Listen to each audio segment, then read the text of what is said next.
بسم اللہ الرحمن الرحیم۔ السلام علیکم ناظرین، میں ہوں امشد عارف امین بٹی، لاہور سے مختلف اور اہم ترین خبروں کے ساتھ۔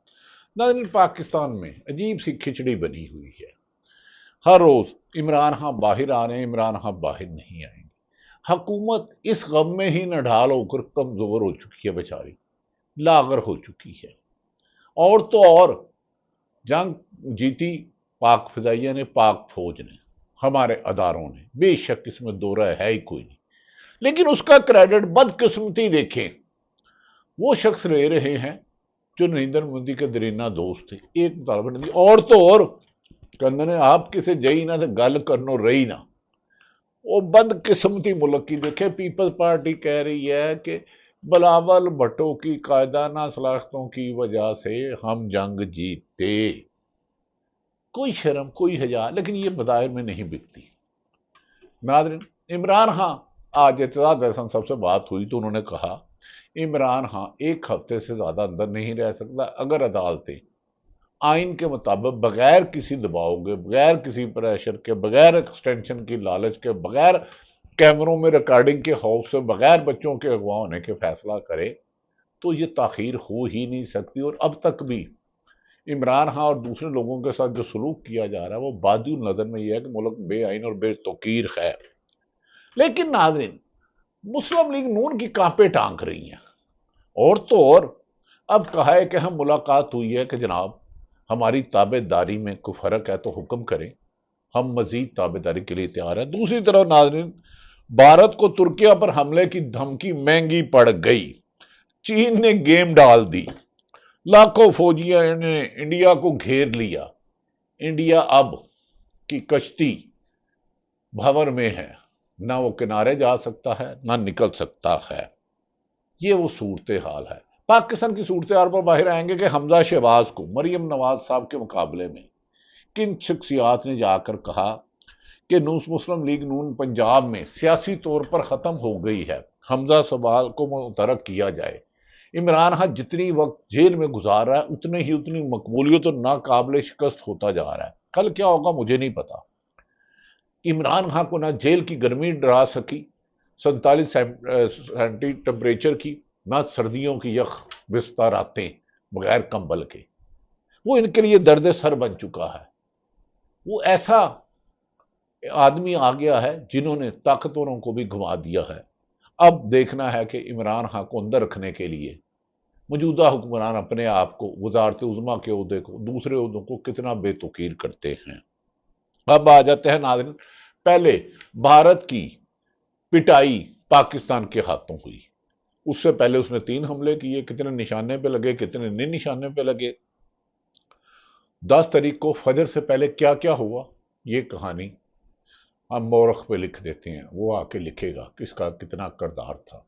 پہلے حملے پر میٹنگ میں کیا ہوا، جب دوسری دفعہ ڈرون داغے گئے کیا کیا گفتگو ہوئی۔ لیکن اینڈ آف دی ڈے گزشتہ روز حکومت نے یوم تشکر منایا، منانا بھی چاہیے، اس میں مجھے بھی اور میں نے بھی اسی میں اتنا ہوں کیونکہ میرا ملک جیتا۔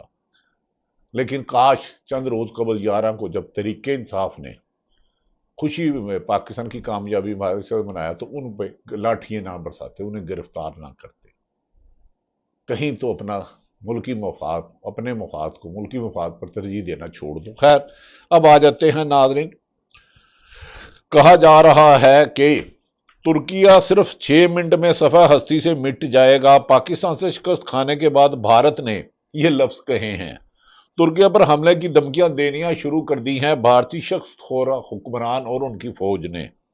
کیا بھارت میزائلوں سے ترکیہ کو تباہ کرنے کی صلاحیت رکھتا ہے؟ آج کی اس ویڈیو میں ہم آپ کو کچھ تھوڑے سے مختصر سے حالات بتائیں گے اور اس سلطنہ کھیل کے پیچھے اصل کہانی ہے کیا۔ ناظرین، پاکستان میں آج کے ویلاگ میں مختصر سا بات کریں گے کیونکہ پاکستان میں حقیقت بیان کرنا منع ہے، لگڑ بگڑ چمچے کرچوں کی ڈیوٹیاں لگی ہوئی ہیں، سچ پر قدغن ہے، انصاف کرنے پر رشتہ داروں کو اغوا کر لیا جاتا ہے۔ اللہ تعالیٰ سب کی جان و مال کی حفاظت کرے۔ ہم آ جاتے ہیں اصل ناظرین، پاکستان سے مار کھانے کے بعد، شکست کھانے کے بعد بھارت باولا ہو گیا، کھسیانی بلی کھمبا نوچے والا حساب ہو گیا ہے۔ ہر سمت یہ مار کھا رہا ہے، تازہ ترین نشانہ ہے اس کا بھارت کا ترکیہ بن گیا ہے۔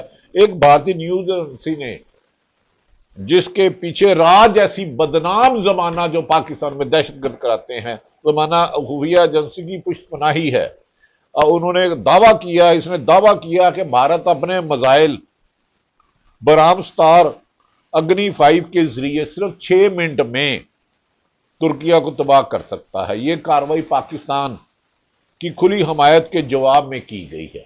نہیں بچے، اب تم لڑنے کے قابل نہیں رہے۔ ضدی بابے یعنی کہ نریندر مودی، آپ اس عمر میں اینک لگوائیں، چلنے کے لیے لاٹھی ڈھونڈے، میزائل اور طیاروں کی جنگ اب آپ کے بس میں نہیں رہی۔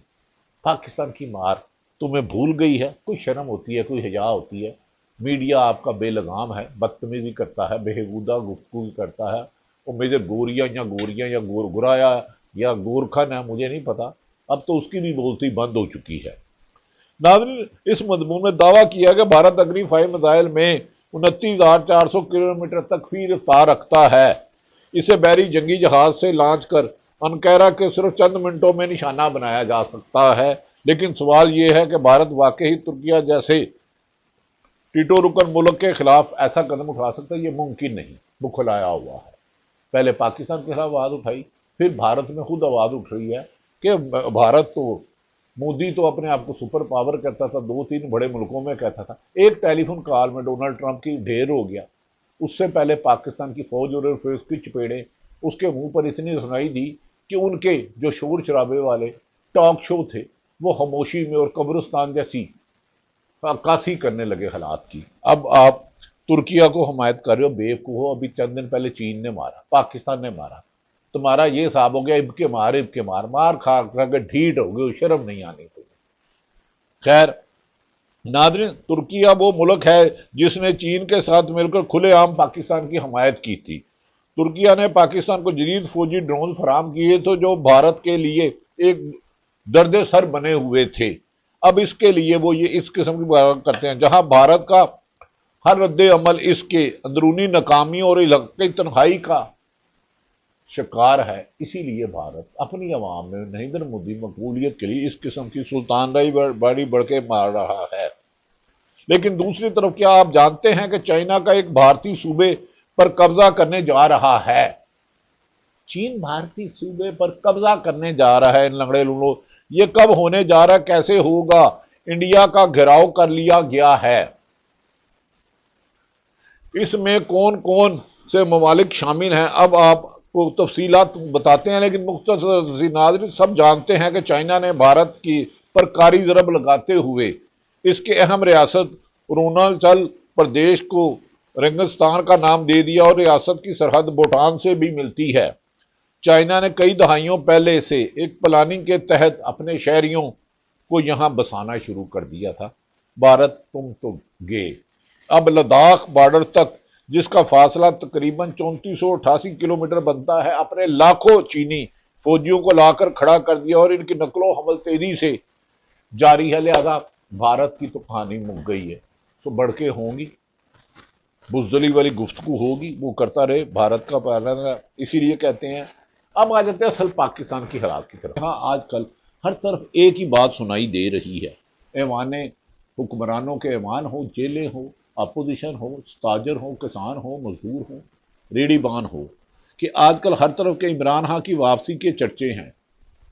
کوئی اس کو مذاکرات کا نام لے رہا ہے، لیکن یہ جاہل مطلق، یہ لگڑ بگڑ چمچے کچھے بینیفٹ لینے والے، انہیں اتنا ہی نہیں پتا ڈیل اور مذاکرات میں فرق ہے۔ آفر مذاکرات ڈیل کی وہ 10 دفعہ ریجیکٹ کر چکا ہے بانی پی ٹی عمران خان۔ کل کو وہ کیا کرتا ہے مجھے کل کا نہیں پتا، کل وہ غلط کرے گا تو میں تنقید کروں گا۔ ان کا سوشل میڈیا اچھا ہے، بہت اچھے ہیں، لیکن جس کو چاہے جو مرضی کر دیں، اللہ ان کا بھلا کرے۔ لیکن عمران خان نے بہادری سے جیل کاٹی، اس نے این آر او نہیں لیا، یہ ایک تلخ حقیقت ہے۔ اور عمران خان نے نہیں مانا، ہاں مذاکرت نہیں، اسے آفر ہو رہی ہے، اس لولے لگڑے نظام کو چلنے دیں۔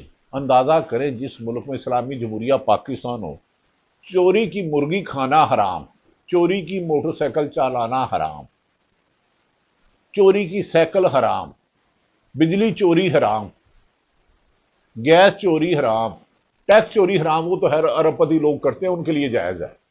لیکن الیکشن چوری جہاں 25 کروڑ عوام کی اکثریت کا چوری ہو گیا، وہ چوروں کو آپ کچھ نہیں کہتے اور چوری کرانے والوں کو کچھ نہیں کہتے۔ جس دور میں لٹ جائے فقیروں کی کمائی، اس دور کے سلطان سے کوئی بھول ہوئی ہوگی۔ ناظرین، میں شاعروں کا اتنا نہیں ہوں بازوں کا آدمی، لیکن چوری کی کہتے ہیں جو یہ نظام رہنے دو، اس حکومت کو رہنے دو۔ 3 روز قبل بھی پھر ملاقاتیں ہونی کہ اللہ کا واسطہ ہم نے تو تابع داری کی انتہا کر دی، ہم تو حکمران ہو کے بھی جی sir, yes sir, right sir, done sir, it will be done sir, ہو گیا سر، ہر محکمے میں اپنے بندے بٹھا لیے۔ عجیب و غریب بے شرمی کی بات ہے۔ اب نواز شریف عمران خان کی واپسی کی خبریں ہیں۔ اگر میں نے بتا دیا، اعتزاز احسن صاحب نے کہا کہ اگر اس پہ آئین اور قانون کے مطابق ہو تو عمران خان اور تمام پاکستان تحریک انصاف پائے اور مخصوص نشستوں پر آئین کے مطابق فیصلہ ہو اور یہ افریدی فائد عیسیٰ نہ بنے، جسٹس منصور فائد عیسیٰ نہ بنے، تو پھر اس وقت جمہوریت بھی ہوتی، آئین بھی ہوتا، لیکن ان دونوں کو تلاش گمشدہ کر دیا گیا ہے، جمہوریت کو، آئین کو، اور ہزارے رائے یعنی کہ صحافت کو۔ ناظرین، ڈیل کی خبروں میں کوئی صداقت نہیں۔ میری آج بھی پاکستان تحریک انصاف کے 3-4 لوگوں سے بات ہوئی۔ ہاں، انہوں نے کہا کہ عمران خان ملکی مفاد میں ہوگا، لیکن انہوں نے ایک ہی کہا ہے، ٹھیک ہے اب نئے الیکشن کرا دیں، فی الحال نہیں، تھوڑا سا ٹائم دے دیں، جنگ کا خطرہ ہے، صاف شفاف الیکشن کرا دیں۔ لیکن یہ کہتے ہیں نہیں، ہمیں 5 سال پورے کرنے دیں، بعد میں کرائے گا۔ کون جیتا ہے تیری زلف کے سر ہونے تک؟ جس کا ماضی داغدار ہو، جس کا حال داغدار ہو، اس کے مستقبل پہ وعدوں پر کون یقین کرے گا؟ معافی چاہتا ہوں، پیپلز پارٹی اور نون لیگ بدل سے پیپلز پارٹی کی مخالفت میں نون لیگ بنائی، اور نون لیگ اس کے بارے میں کیا کہتی رہی، یہ اداروں کے بارے میں کیا کہتے رہے، میں اس تفصیلات میں نہیں جاؤں گا۔ ہاں، یہ بات ٹھیک ہے کہ بریسٹر گوہر ملک میں سیاسی سیز فائر کا مطالبہ انہوں نے کر دیا ہے، وہ ویسے ہی ہومیوپیتھک سے بریسٹر ہیں۔ علی امین گنڈا پور بھی تھوڑے سے پریشان ہیں۔ اسلام آباد میں میڈیا سے گفتگو کا بریسٹر گوہر نے کہا کہ اب بہت ہو گیا، معاملات کو سلجھانے کی ضرورت ہے، اب پاکستان میں سیاسی سیز فائر ہونا چاہیے۔ انہوں نے کہا کہ بانی پی ٹی اے کی بیوی جیل میں ہے۔ ہاں نہ، دوسری طرف میں گزارش کروں، ایک تحریک انصاف کی اہم شخصیت سے بات ہوئی جو سمجھے عمران خان کے قریب ہے، میں نے کہا جی چند دن پہلے کسی لگڑ بگڑ خبر آئی ہے کہ مذاکرات ہو رہے ہیں۔ انہوں نے کہا ہم حکومت سے مذاکرات کیسے کر سکتے ہیں، جو حکومت ہمارے ساتھ جیل میں اتحاد ملاقات کے دوران عمران خان سے ہماری ملاقات نہیں کرا سکی، یعنی کہ اپوزیشن جماعتوں کے لیڈروں کی، وہ مذاکرات کرنے کی نہ اختیار رکھتے ہیں، نہ اہلیت رکھتے ہیں، نہ جرت کر سکتے ہیں۔ وہ تو خود مرہون منت ہے فارم 47 کی، ایک فارم 47 کھلے تو کم سے کم پیپل مسلم لیگ نون کی 70 سے 80 سیٹیں جا سکتی ہیں۔ لہذا انہوں نے کہا انہوں نے پلے نہیں تھیلا کر دی، میلا میلا، یہ پرائی برات میں احمد نچے، ان کا یہ صاحب ہے۔ ہاں، بات چیت عمران خان سے ہو رہی ہے، لیکن وہ جس کے ساتھ ہو رہی ہے وہ ایک سچ ہے۔ دوسری طرف ناظرین، عمران خان کی بجلی سلمان اکرم راجہ کہتے ہیں 10 دن بند کی گئی۔ کمال ہے، بے شرمو، کمال ہے، عجیب ڈٹائی سے ہے۔ ناظرین، جنید اکبر نے حکمت عملی بنا لی ہے، تمام صوبوں سے مشاورت مکمل کر لی ہے۔ بانی پی ٹی آئی کی ہدایت پر جنید اکبر کے پی کے صدر ہیں اور عالیہ حمزہ نے پاکستان تحریک انصاف کو اتنا فعال کر دیا ہے کہ اب حکومت کی کانپیں ٹانکنے لگی ہیں، گو کہ جنید اکبر کو اپنے ہی کے پی کے حکومت سے خطرہ ہے، وہ انہیں میں رکاوٹیں کھڑی کریں، عمران خان کو چغلیاں لگا رہے ہیں۔ لیکن میری اطلاع ہے کہ عمران خان نے کہا جنید اکبر خان جو فیصلہ کرے گا وہی حتمی ہوگا، اور علی امین گنڈا پور سے کہیں کہ وہ کے پی کے میں عوام کی خدمت کرے اور کرپشن کا خاتمہ کرے۔ مجھے کرپشن نہیں سننی۔ اس کے برعکس پنجاب میں تو ہر کرپشن لیگل کر دی گئی ہے، کمال ہے، اربوں روپے کے اشتہارات، انے واہ، ادرو ادرو کھائی جو، اتو رولا پائی جو۔ خیر، کہا جا رہا ہے کہ جنگ کے دنوں میں اسٹیبلشمنٹ میں یہ بات ہوئی کہ عمران خان سے بات کی جائے، کیونکہ وہ ایک حقیقت ہے، حقیقت سے منہ نہیں چھوڑا جاتا، جس کے بعد حکمرانوں کے کانپیں ٹانکنے لگی اور ملاقات کے ایک طویل سلسلے شروع ہو گئے۔ اب دیکھنا یہ ہے کہ تحریک انصاف موومنٹ چلاتی ہے، فساد یہ ظلم رکتی ہے، کیونکہ پاکستان میں نہ کسی کی جان محفوظ ہے نہ قانون، لیکن پھر بھی آزادی کے پروانے اپنا اپنا کردار ادا کر رہے ہیں۔ اللہ تعالیٰ پاکستان کا حامی و ناصر ہو۔ پاکستان زندہ باد۔